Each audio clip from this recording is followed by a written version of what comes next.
de formation ingénieur informaticien. Je travaille dans une grande boîte comme développeur d'applications. Et aujourd'hui, nous sommes dans cette conférence. L'objectif, c'est de vous présenter une grande organisation qui va vraiment appuyer la jeunesse au niveau de la RCA, au niveau de Bangui. Et c'est une grande organisation qui travaille déjà sur l'échelle mondiale. Et comme c'est l'occasion aujourd'hui pour nous, nous allons vous présenter dans cette conférence c'est quoi cette organisation, parce que c'est important que vous le découvriez. On va parler de la jeunesse, parce que la jeunesse, c'est l'avenir. Les gens continuent à prendre de la boisson. Mais quand est-ce que les gens vont penser au projet, au développement? Quand est-ce que les gens vont rêver? Puisque la majorité des temps, nous, on en passe avec la boisson. Alors que nous sommes en train de passer des temps avec des boissons, il y a d'autres personnes, d'autres jeunes qui sont sous notre ciel en train de réfléchir, en train de concevoir des choses, des projets. Je vous donne par exemple le tas de Bill Gates. Il s'est limité en deuxième année de l'université et il a abandonné même. En première année, il a commencé. C'était un ingénieur informaticien, il a commencé en première année. Et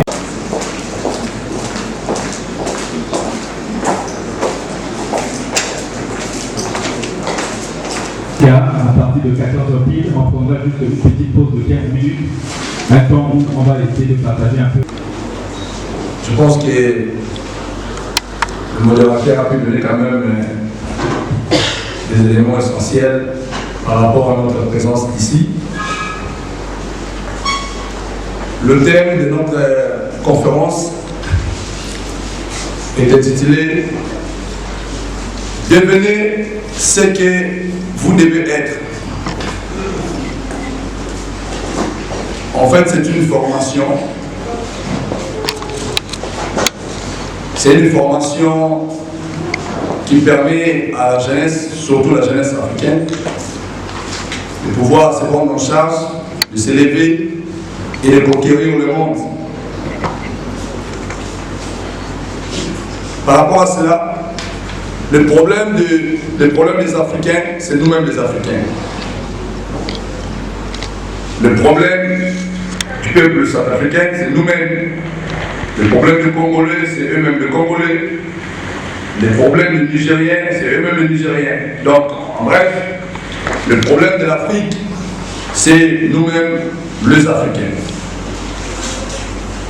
Je voulais dire à quelqu'un que nous ne sommes pas ici pour parler comment on peut avoir des dons, comment on peut devenir,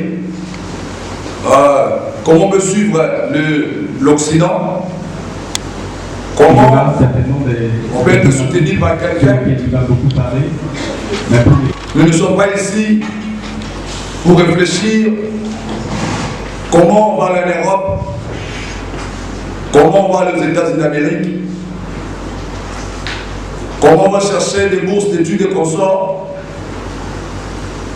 comment on peut fuir nos pays et nos responsabilités. Mais nous sommes ici pour chercher à savoir qu'est-ce qu'on est censé faire pour que l'Afrique, qui vit aujourd'hui dans un système très compliqué, puisse s'en sortir. Nous sommes ici pour réaliser des choses où plusieurs dans le monde sont en train de faire et nous ignorons cela. Nous sommes ici pour faire des choses, pour réaliser des choses plutôt qui peuvent nous amener à comprendre réellement la vraie raison de notre existence, la vraie raison de notre mission sur cette terre d'Afrique. Vous allez comprendre, avant de commencer notre formation, d'habitude, on a le système de faire pour 3 à 4 jours et à la fin, on donne souvent des certificats. Mais comme c'était un besoin qui s'est manifesté juste durant notre présence ici à Bangui, nous avons dit qu'on ne peut pas laisser notre passage incertain. On doit essayer de faire quelque chose. Tel que nous sommes là, nous sommes une jeunesse qui est parfois sont forts, capables, mais on est ignorant. Vous allez comprendre, quelqu'un dit que les endroits les plus riches de la terre, ou les endroits les plus riches de Centrafrique, c'est le cimetière. Les endroits les plus riches de la terre ou de Centrafrique, c'est le cimetière. Sur le cimetière. Pourquoi? Ça paraît un peu bizarre de dire que les endroits les plus riches sont les cimetières. Dans notre pays ici, à Bangui, ou dans notre ville de Centrafrique, les endroits les plus riches sont les cimetières. Pourquoi? Parce que vous trouverez des licences enterrées qui n'ont jamais été utilisées, des chants qui n'ont jamais été chantés, enterrés, des potentiels qui n'ont jamais été exploités, enterrés, des capacités qui n'ont jamais été utilisées, enterrées, des doctorats qui n'ont jamais été mis en action, enterrés, des connaissances qui n'ont jamais été exploitées, enterrées, et des poèmes également qui n'ont jamais été cités, enterrés. Au cimetière, on trouve tout. Et pourquoi cela? Là, c'est un mentor qui a dit cela, il s'appelait Dr. Thomas Monroe. Et une autre personne, nous existons, mais nous ne vivons pas. C'est la raison pour laquelle beaucoup de gens sont en train d'assister dans leurs propres funérailles. Beaucoup de gens assistent dans leurs propres funérailles. Comment? Les gens existent, mais les gens ne vivent pas. Vivre est la chose la plus rare. Vivre, c'est réaliser des choses. Vivre, c'est matérialiser des choses. Vivre, c'est comprendre le sens de votre existence sur la terre.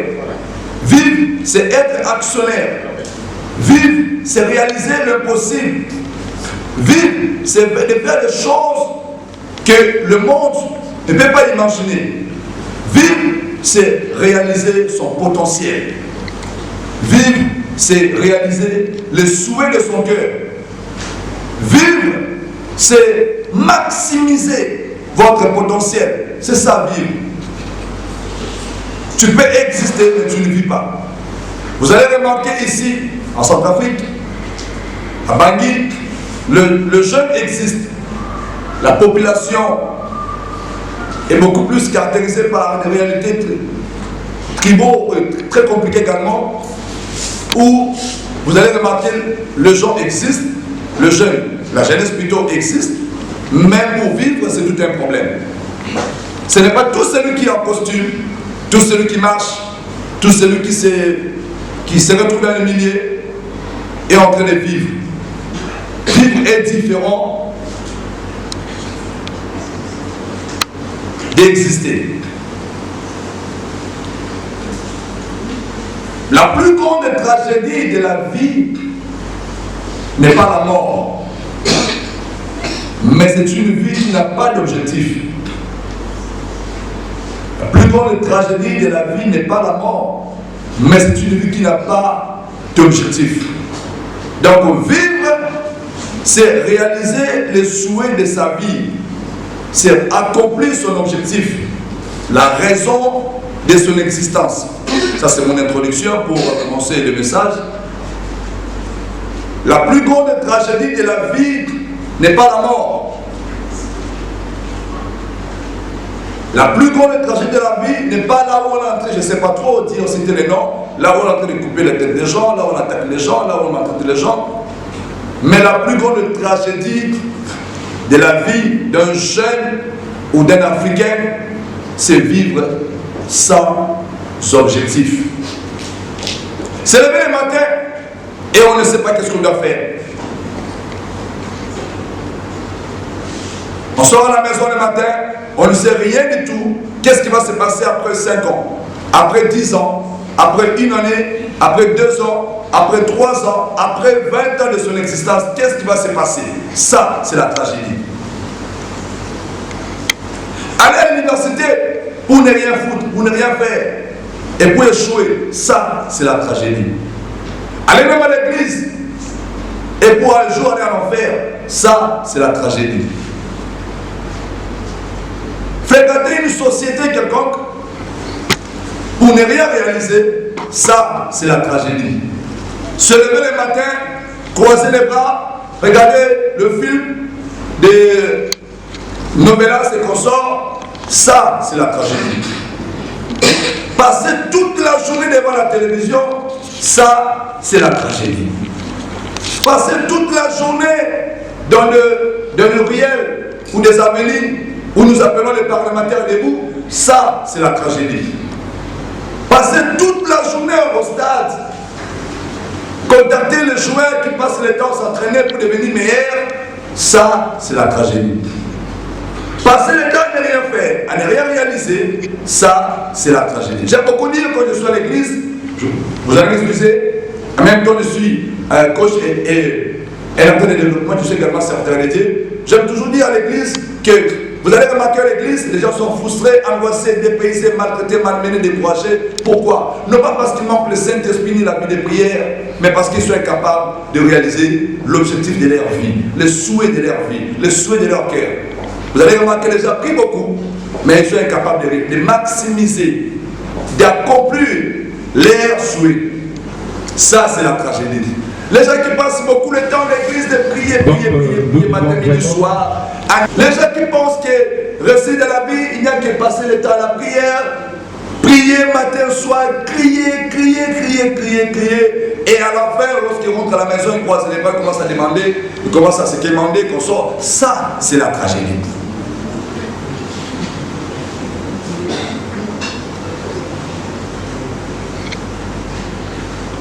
Donc la plus grande tragédie de la vie n'est pas la mort, ni les crash, ni qui que ce soit, mais c'est une vie qui n'a pas des ambitions, qui n'a pas d'objectifs, qui n'a pas de principes et des règles. La vie est caractérisée des règles et des principes à respecter si vous voulez vous en sortir.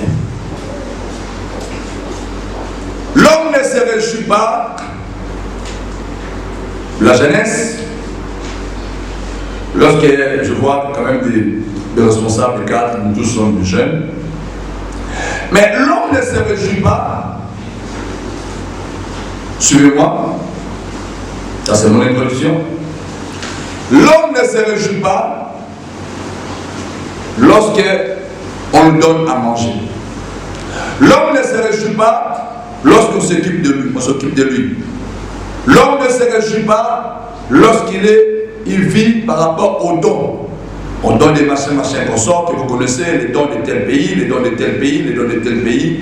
L'Afrique ne peut pas émerger si nous sommes toujours par des dons. Depuis notre naissance, la naissance de nos pays africains, on est toujours caractérisé par des dons. Dons de la Belgique, dons de la France, l'UNICEF, UNESCO, PAM, PNUD. C'est bien. Je ne suis pas contre cela. Mais l'homme n'est pas dans la joie lorsqu'il est tout le temps en train de vivre par rapport aux aides, par rapport aux dons. L'homme ne se réjouit pas lorsqu'on le prend en charge, lorsqu'on lui paye des maisons, lorsqu'on s'occupe de lui. Mais l'homme se réjouit lorsqu'il arrive à réaliser son souhait. L'homme se réjouit lorsqu'il devient producteur.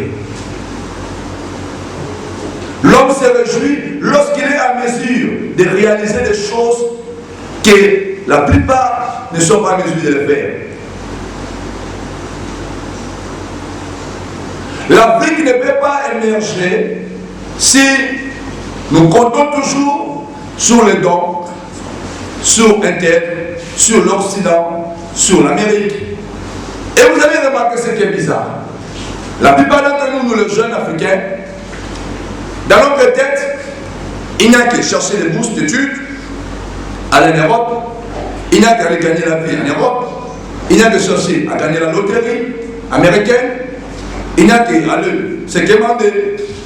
On ne fait que rêver sur l'Europe, on ne fait que rêver sur l'Amérique, on ne fait que rêver sur l'Asie, on ne fait que rêver sur l'Océanie. Alors que tous ces pays Ils ont parfois adopté un système ou des principes, des règles que nous ignorons, alors que nous sommes en mesure de les faire. Nous ignorons cela. Ils ont adopté cela, ils ont matérialisé, ils ont réalisé cela. Quelqu'un dit, le cardinal Malula, je ne sais pas si vous le connaissez, il a dit, prenez l'Afrique, les Africains les amener en Europe, la même nuit, l'Europe deviendra Afrique. Donc si vous prenez les Africains, vous les amenez en Europe, et les Européens, vous les amenez en Afrique, cela veut dire, les Africains, la même nuit, l'Europe deviendra Afrique, et la même nuit, l'Afrique deviendra Europe. Il a dit, le plus grand problème des Africains, c'est la mentalité.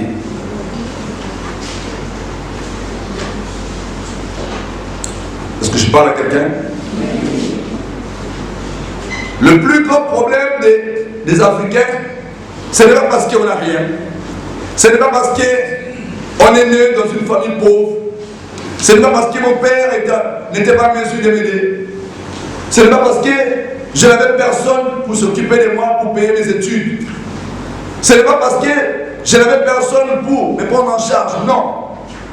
Le plus grand problème de nous, les jeunes Africains, c'est la mentalité. Notre conception, notre façon de voir les choses.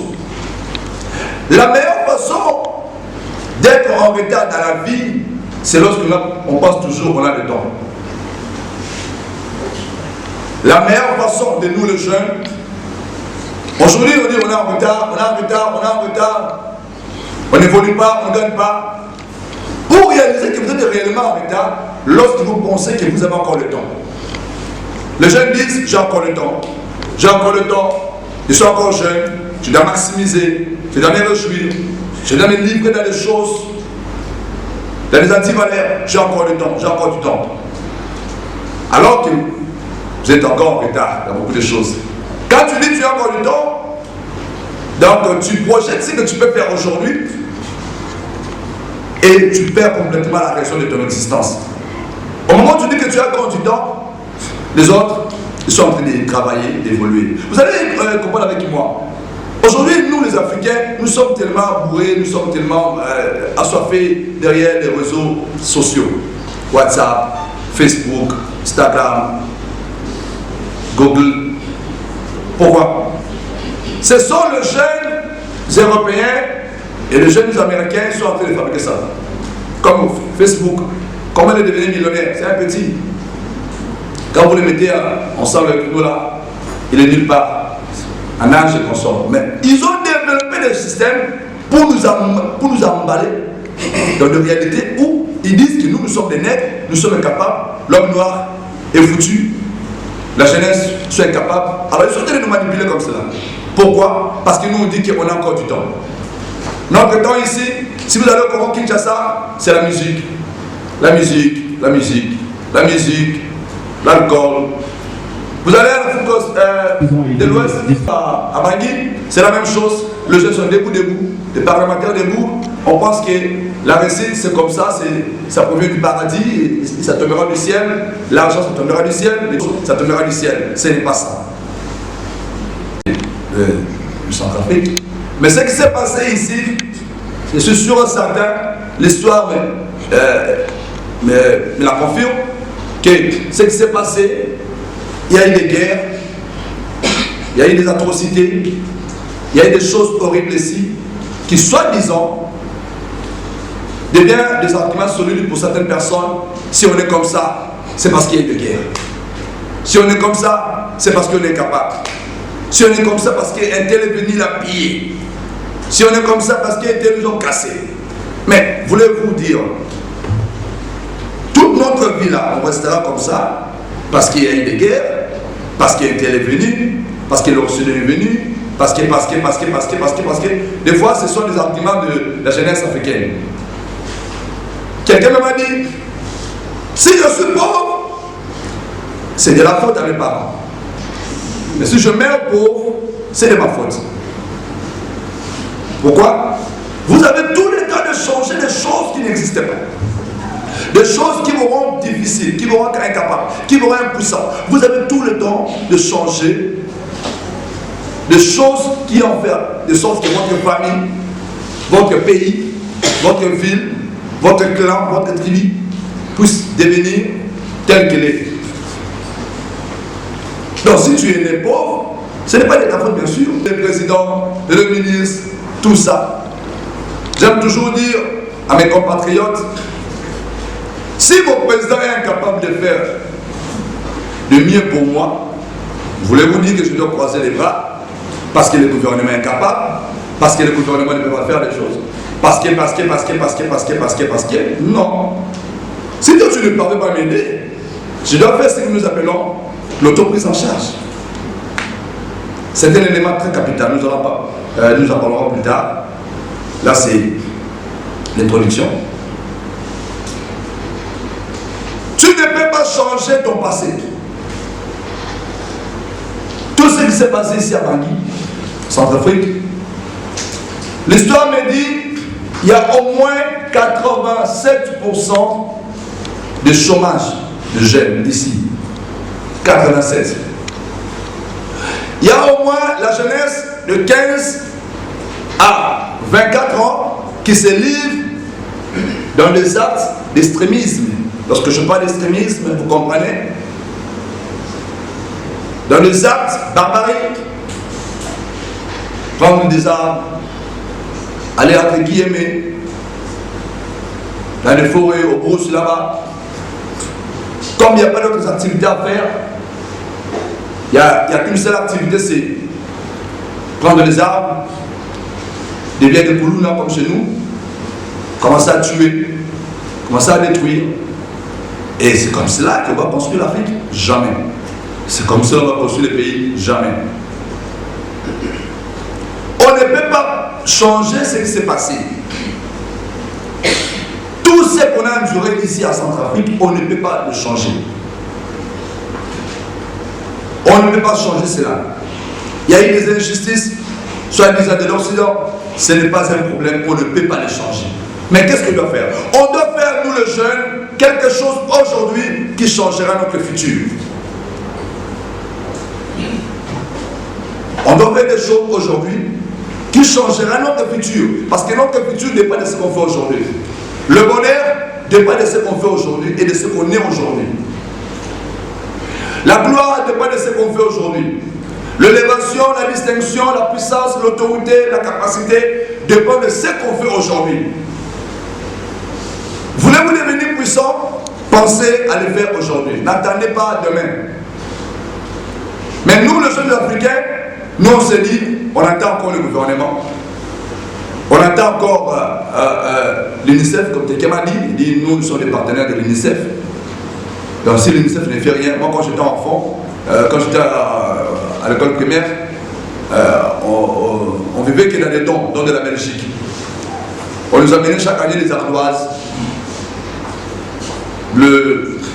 les pantoufles, et vous allez, on dit, don de la Belgique.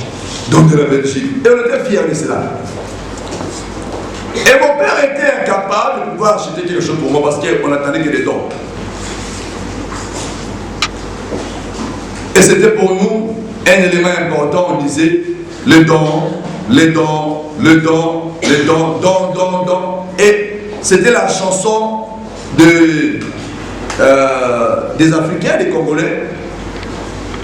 Et lorsque le don n'arrive pas, on commence à s'acharner contre les préfets ou les directeurs, on dit voilà. Mais on a payé, mais pourquoi pas? Parce qu'on avait une mauvaise politique, une très mauvaise conception de voir les choses, qu'on ne peut pas vivre sans les dons. Alors c'est impossible. C'est pratiquement inaccessible. C'est impossible. Mais nous devons comprendre. Donc on ne peut pas changer ce qui s'est passé. Et à chaque fois, que ce soit des gens, Congo, la République démocratique du Congo, que ce soit la République centrafricaine, que ce soit la République sud-afrique, que ce soit la République du Congo, que ce soit à l'Angola, que ce soit à Somalie, que ce soit à Tchad, que ce soit partout, dans tous les pays, tous les 52 pays d'Afrique, on ne peut rien changer à cela. Mais on doit faire quelque chose, nous les jeunes Africains, aujourd'hui. Si nous voulons que la gloire nous revienne, si nous voulons que l'autorité nous revienne, si nous voulons que l'Afrique, au vrai sens du mot, l'Afrique, la question, nous revient entre nos mains, nous devons travailler aujourd'hui, nous devons faire des choses aujourd'hui, nous devons nous lever aujourd'hui. Les humiliations, les guerres, les oppressions, les attaques, et qu'on sort, on ne peut pas le changer, mais on doit agir maintenant. Il est temps que nous puissions agir aujourd'hui. Je me fais comprendre. Mon message passe bien. Il est temps que nous puissions agir aujourd'hui. Les efforts, si vous perdez le temps aux futilités, si vous perdez le temps aux barbaries, si vous perdez le temps aux critiques, si vous perdez le temps à attribuer vos erreurs au gouvernement, à la présidence, aux autorités, à des gens comme cela, comme ceci, aux pasteurs de l'église, si vous perdez ce temps-là, on risquera de mourir pauvre et on ne va rien réaliser. Lorsqu'on parle de devenir adulte, cela veut dire que c'est une étape de la maturité, une étape de la responsabilité. Donc nous devons grandir, nous les jeunes Africains, il est temps que nous puissions grandir pour réaliser ce qui est impossible. Nous devons grandir pour réaliser des choses. Lorsqu'on dit grandir, c'est devenir adulte. Devenir adulte, c'est un sens de la responsabilité. Nous devons prendre notre avenir en main. Nous, les jeunes du Centrafrique, les jeunes africains, nous devons prendre notre avenir en main si nous voulons nous en sortir. Si nous voulons construire une Afrique qui a été détruite, déstabilisée depuis l'époque coloniale jusqu'à ce jour, nous devons arriver à prendre nos responsabilités. Nous devons arriver à prendre nos responsabilités si nous voulons réussir. Nous ne pouvons pas continuer à attribuer nos erreurs, nos défauts aux autorités et à nos parents. Si les gens qui nous entourent ne sont pas en mesure de faire quelque chose, ne croisez pas les bras. Parce que la force que nous avons aujourd'hui, ce n'est pas la force que nous aurons demain. L'énergie que nous avons aujourd'hui, ce n'est pas l'énergie que nous aurons demain. Lorsque vous perdez le temps dans les futilités, vous perdez votre énergie. Plus vous perdez le temps, plus d'autres personnes sortent là. D'abord, de notre conférence, vous pouvez imaginer, vous pouvez dire plutôt, la création de l'homme selon Dieu. J'aimerais vous donner un élément pour arriver à comprendre tout ce que nous allons dire à la suite. D'abord, pour Dieu, qui est l'homme? Nous, les jeunes, qui nous sommes. Comprendre davantage. Si vous comprenez ce point ici, le sujet, le reste que je dirais, ça sera facile à prendre une bonne décision ce soir et cet après-midi plutôt. Nous, les jeunes, ou l'homme en général, n'a pas été créé pour être, premièrement, mendiant, pauvre, esclave, impuissant, improducteur, improductif plutôt, incohérent, incapable, ou encore suiveur. L'homme n'a pas été créé pour être derrière quelqu'un.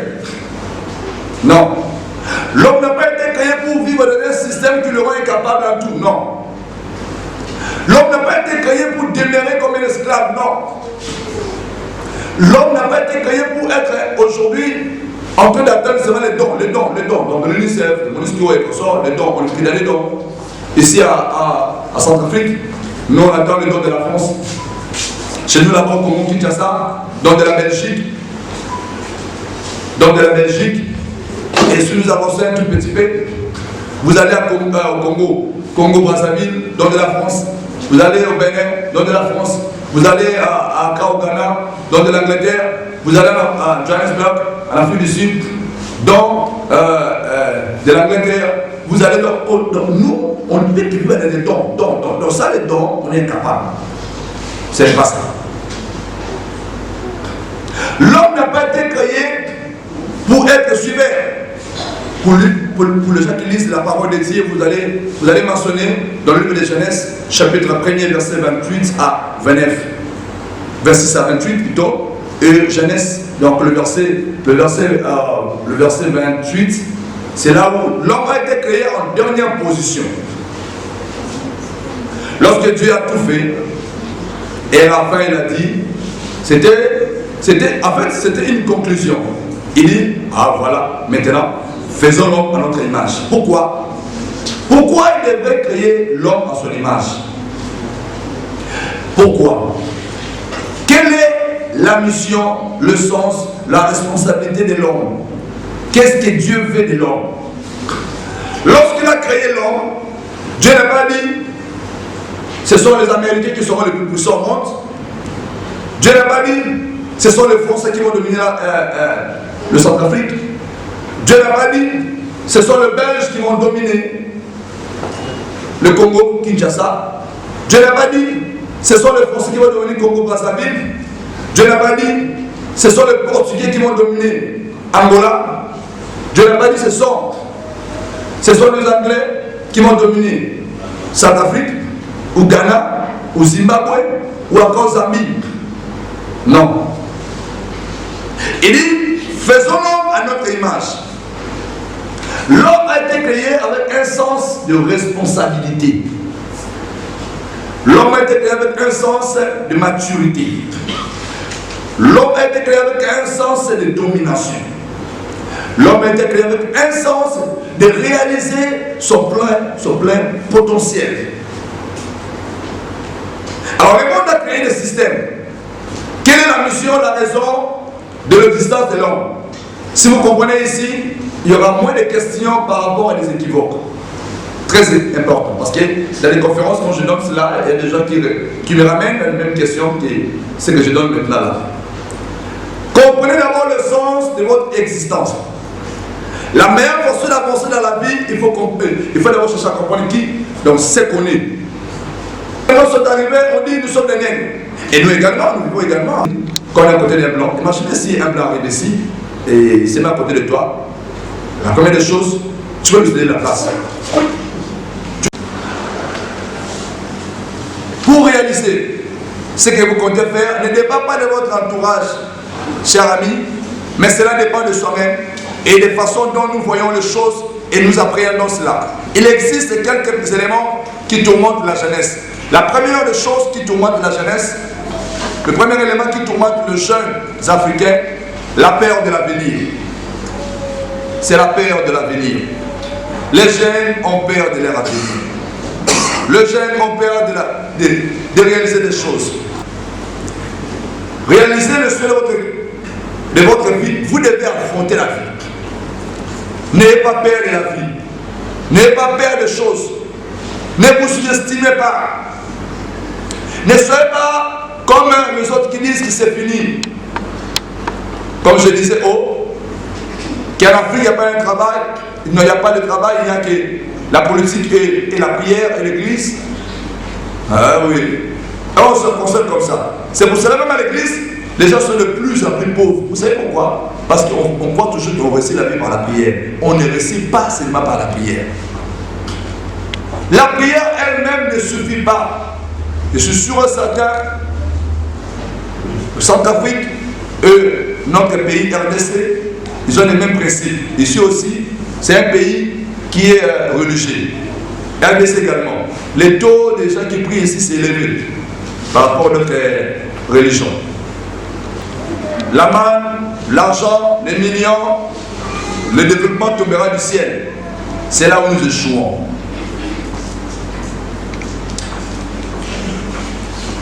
Plus tu affrontes la vie, de réalité de la vie, plus tu deviens fort.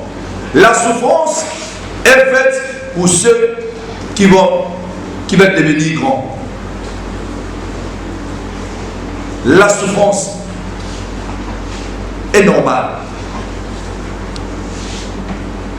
Plus tu souffres, plus tu deviendras de plus en plus. Même le chèque dans la vie, le chèque également. Le chèque a un message. Le chèque a une leçon à nous donner. Plus on échoue dans la vie, plus on tire des leçons et plus on avance. Mais quand on a peur d'échouer, c'est alors qu'on échoue. Quand on a peur d'avancer, c'est alors qu'on regarde. Quand on croit qu'on a encore du temps, c'est là que nous serons toujours en retard des choses. Ne pensez pas que tu as encore du temps. Ne pensez pas que le développement de l'Afrique va commencer par l'Occident, jamais, en aucun jour. Chers compatriotes africains, sachez-le très bien, nous allons commencer à répéter la même histoire de nos parents. Nos alliés, nos ancêtres nous ont dit l'Afrique sera sauvée. En 15 jours, l'Afrique est sauvée. Et nous sommes en train de répéter la même chose. Nous croisons les bras et nous pensons que c'est comme ça on va rester la vie. En 15 jours, on ne croit jamais.